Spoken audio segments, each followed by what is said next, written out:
1000 మంది తెలంగాణ పిల్లలను చంపింది ఈమె అన్నాడు. నేను అన్నానా? అది మీ రేవంత్ రెడ్డి అన్నాడు. గసంటోని తీసుకొచ్చి ముఖ్యమంత్రి చేసిన ఏమనాలి? మరి ఏమనాలి నేను? అందుకే అన్నా, ఆ ముద్దపప్పు గారి గురించి నేను అనలేదు. ముద్దపప్పు అన్న రాహుల్ గాంధీని ముద్దపప్పు అన్న రేవంత్ రెడ్డి మీద మీ ప్రతాపం మీద చూపెట్టారు కాంగ్రెస్ వాళ్ళు. మీకు శాతగాక గసంటోని తీసుకొచ్చి ముఖ్యమంత్రి చేసుకున్నారు. మీరు ముద్దపప్పు అన్నాడు మీ రాహుల్ గాంధీని, సోనియా గాంధీని బలిదేవత అన్నాడు, ప్రజలకు అడ్డమైన వాగ్దానాలు ఇచ్చిండు. ఇవాళ ఏమంటున్నాడు? ఏమైందయ్యా రేవంత్ రెడ్డి, మరి బగ్గ నరికితివి, పెన్షన్ ఎప్పుడు ఇస్తావు? 4000 అంటే నువ్వు గట్టిగా అడిగినావు అనుకో, నీ లాగుల తొండలు విడిచిపెడతా అంటాడు. ఏమైందయ్యా మహాలక్ష్మి, మరి 2,500 ఇస్తాను మా ఆడబిడ్డలకు, ఎప్పుడు ఇస్తావు అంటే నీ గుడ్లు వీకి గోటీలు ఆడతా అంటాడు. రైతులకు ఎప్పుడు న్యాయం చేస్తావు? యూరియా బస్తా కూడా ఇస్తలేవు. రైతు బంధు ఇస్తా అంటివి కదా 15,000, ఏం సంగతయా అంటే నీ పేగులు వీకి మెడలు వేసుకుంటా అంటాడు. ఏమన్నా బోటీ కొట్టేటోడా ఏంటిది? నాకు అర్థం కాదు. ముఖ్యమంత్రి బోటీ కొట్టేటోడా? మెడల పేగులు వేసుకుంటాడట. అందుకే నేను అంటున్నా, ఎసొంటోళ్ళకు పని అప్పచెప్పాలనో గసొంటోళ్ళకి అప్పచెప్పాలి. మీరు హైదరాబాద్ వాళ్ళు కరెక్ట్గానే అప్పచెప్పినరు. మీరు కేసీఆర్ని నమ్మినరు, మళ్ళా గులాబీ జెండాను ఎగరాలని చెప్పి మీరు కరెక్ట్గానే ఓటేసినారు. కానీ ఇవాళ ఎమ్మెల్యే పోయి దొంగలల్లో కలిసిపోయిండు. అందుకే మీతో ప్రార్థన ఒకటే, ఇప్పుడు జిహెచ్ఎంసీ ఎలక్షన్ పెడతారట తొందరలో, ఒక 2 నెలల్లోనూ 3 నెలల్లో పెడతారట. మనందరం ఒక్కటే డిసైడ్ చేసుకోవాలి, ఏ కేసీఆర్ నాయకత్వంలోనైతే హైదరాబాద్ని అభివృద్ధి చేసుకున్నామో, ఏ కేసీఆర్ గారి నాయకత్వంలోనైతే రాష్ట్రాన్ని భారతదేశంలోనే నెంబర్ 1 చేసుకున్నామో, మళ్ళీ అదే కేసీఆర్ గారిని తిరిగి తెచ్చుకుందామా? 2028లో ఫైనల్ ఉంటుంది, 2028లో ఫైనల్ ఆడాలి. అప్పుడు మళ్ళీ కేసీఆర్ గారిని తెచ్చుకోవాలి. ఇప్పుడు సెమీఫైనల్ ఉంటుంది జిహెచ్ఎంసీలో.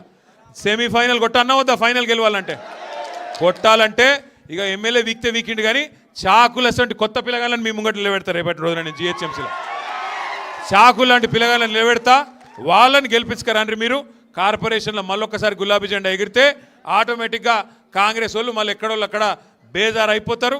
దెబ్బకు మళ్ళా వాళ్ళే తటపార వారేసే పరిస్థితి వస్తుంది.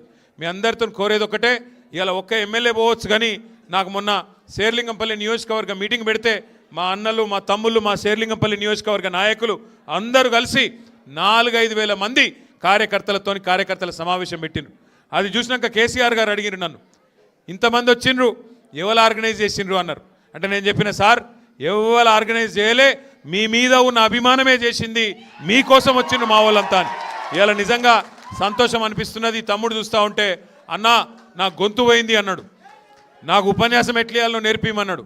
ఉపన్యాసమే కాదు, రేపటి రోజున మంచి చాకులు లాంటి మా యువకులు, మా అన్నదమ్ములు ఎవరైతున్నారో మీతోని రేపు రాష్ట్రంలో మళ్ళొక్కసారి భారతదేశం మొత్తానికి పరిపాలన ఎట్లుండాలనో కేసీఆర్ గారి నాయకత్వంలో మళ్ళీ చూపెడతాం. తప్పకుండా 2028లో మీ ఆశీర్వాదంతో గెలిచొస్తాం. పేదలను కడుపులో పెట్టుకొని చూసుకుంటాం.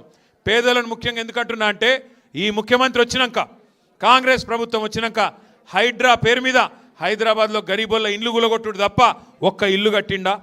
ఒక్క ఇందిరమ్మ ఇల్లు కట్టిండా? ఇందిరమ్మ ఇండ్లు అని డైలాగులు కొట్టుడు తప్ప హైదరాబాద్ గల్లీల్లో ఒక్క ఇల్లు కట్టలే. ఉన్న ఇండ్లు గులగొట్టుడు. కుకట్పల్లిలో బుచ్చమ్మ అనే ఒక ఆడబిడ్డ ఈ హైడ్రా వల్ల భయపడి ఉరిపోసుకొని వాళ్ళ బిడ్డింటికి పోయి ఉరిపోసుకొని చచ్చిపోయింది. 100 ఇండ్లు గులగొట్టిండ్రు, గుడిసెలు గులగొడుతున్నారు. గరీబోళ్ళకు హైదరాబాద్లో జాగ లేకుండా చేసి ఆ భూములని ఇలా అమ్ముకొని పెద్ద పెద్ద సేట్లకు కట్టబెట్టి అందులోకెళ్ళి కమిషన్లు దొబ్బే ప్రయత్నంలో రేవంత్ రెడ్డి ఉన్నాడు. ఆలోచించండి, ఈ 2 ఏళ్లలో హైదరాబాద్కి ఏమైనా మేలు జరిగిందా? కాంగ్రెస్ ప్రభుత్వం వచ్చినాక ఒక కొత్త రోడ్ వేసిండా, కొత్త బ్రిడ్జ్ కట్టిండా, కొత్త ఫ్లైఓవర్ కట్టిండా, కొత్త అండర్ పాస్ కట్టిండా? ఉన్న మెట్రోనే ఎలగొట్టే ప్రయత్నం చేస్తున్నాడు. ఎల్ఎన్టీ వాళ్ళని బెదిరించి ఆఖరికి వాళ్ళని కూడా ఎలగొట్టిండు. మనం మీ శేర్లింగంపల్లి నియోజకవర్గం నుంచి ఆ మైండ్ స్పేస్ జంక్షన్ నుంచి ఎయిర్పోర్ట్ దాకా మెట్రో మనం శాంక్షన్ చేస్తే రాగానే రద్దు చేసిండు.